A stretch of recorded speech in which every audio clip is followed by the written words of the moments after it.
Magandang buhay mga kamanlalakbay. Ito si Brother Ivan Panganiban at narito po tayo sa makasaysayang parokya ng Our Lady of Snows dito po sa El Salvador City, Misamis Oriental.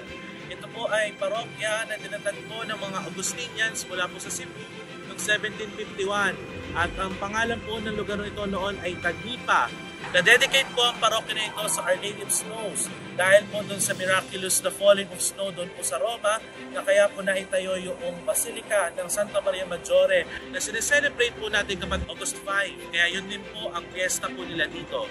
Meron din po silang natatanging debosyon kay San Roque dahil po sa intercession niya dala po ng epidemya na nangyari dito at siya po ay naging intercessor ng mga tao rito. Kaya tara po, pumunta po tayo dito sa parokya ng El Salvador.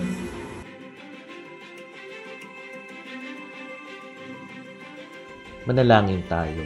O Maria, Nuestra Señora de las Nieves, turuan mo kaming umakyat sa banal na bundok ng buhay tulad ni Kristo.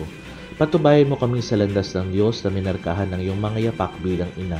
Ituro mo sa amin ang landas ng pag-ibig upang lagi kaming mamuhay sa pag-ibig. Ituro sa amin ang landas ng kagalakan upang makapagbigay kami ng kagalakan sa iba. Turuan mo kami itaas sa aming mga mata upang hindi mawalay sa aming paningin ang huling layunin ng aming buhay. Ninihiling namin ito sa ngalan ni Kristo ang aming Panginoon. Amen.